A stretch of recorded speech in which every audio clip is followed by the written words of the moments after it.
Hello, I'm Indu Rawat and you're watching We Women Want. One of the greatest scientists ever, Albert Einstein, summed up his views on Mahatma Gandhi in the following words. Generations to come will scarce believe that such a man, one as this ever, in flesh and blood, walked upon this earth. Mahatma Gandhi remains one of the most talked about and referred to persons even 153 years after his birth. And as cliche goes, there is women behind every successful man. By his own admission, Mahatma Gandhi might have been in abyss but for his wife Kasturba Gandhi's unfailing cooperation.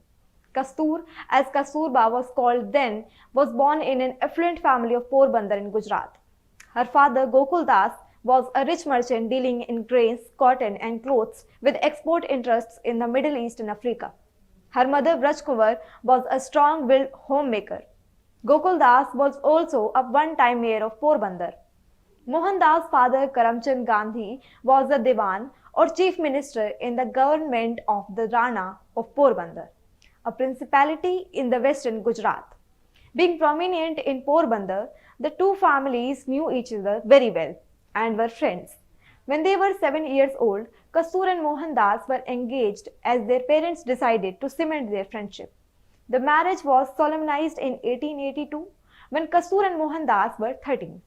Earlier in their marriage, Mohandas tried to control Kasturba, but is said to have failed each and every time. Mahatma Gandhi wrote about Kasturba that according to my earlier experience, she was very obstinate. In spite of all my pressure, she would do as she wished. This led to short or long periods of estrangement between us.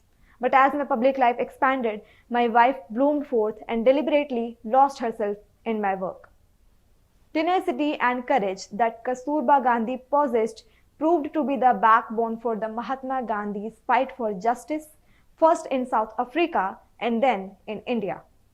Kasturba Gandhi was among the first of the protesters or satyagrahis, as Mahatma Gandhi used to call the non-violent resistors, to stage dharna at Transvaal in South Africa after the colonial government there declared all non-Christian marriages invalid.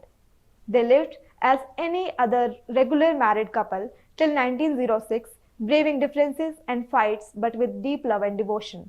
In 1906, Mahatma Gandhi took the vow of celibacy. Kasturba Gandhi agreed without protest. Back in India, Kasturba Gandhi was the first inmate at Satyagraha Ashram of Mahatma Gandhi at Ahmedabad. She took part in Champaran movement of Bihar, no tax campaign in Gujarat's Bardoli, salt protest and quit India movement following Mahatma Gandhi's arrest. Kasturba Gandhi was arrested several times in the pursuit to further Mahatma Gandhi's campaigns. The first arrest came in 1908 in South Africa. In India, she was arrested in 1932, 1933, 1939 and 1943. She remained the mainstay of the force that Mahatma Gandhi unleashed on the British colonial rulers till her death in 1944. The 21-day fast undertaken by Mahatma Gandhi in 1943 for purification of himself and his associates had a devastating effect on Kasturba Gandhi. Her health started failing. In December 1943, she had 2 heart attacks. She was put on oxygen support in hospital. When Kasturba Gandhi realized that her end was near, she wished to be taken to Mahatma Gandhi, who was at the Aga Khan Palace detention camp in Pune. Kasturba Gandhi died on 22 February 1944 with her head placed in the lap of Mahatma Gandhi. Moments before her passing by, Kasturba Gandhi said, "Do not sorrow after my death. It should be an occasion for rejoicing." She was cremated in the compound of the Aga Khan Palace on 23 February 1944. Someone suggested that Mahatma Gandhi to move away midway.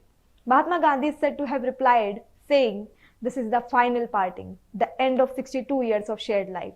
Let me stay here till the cremation is over." A little later, Mahatma Gandhi paid tribute to Kasturba Gandhi in the following words.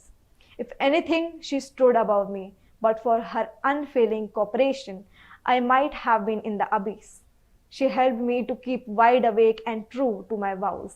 She stood by me in all my political fights and never hesitated to take the plunge. In the current sense of the word, she was uneducated, but to my mind, she was a model of true education." With this, we can understand that how much strong and influential lady she was. For more such stories, stay connected to us. we women want. Thank you.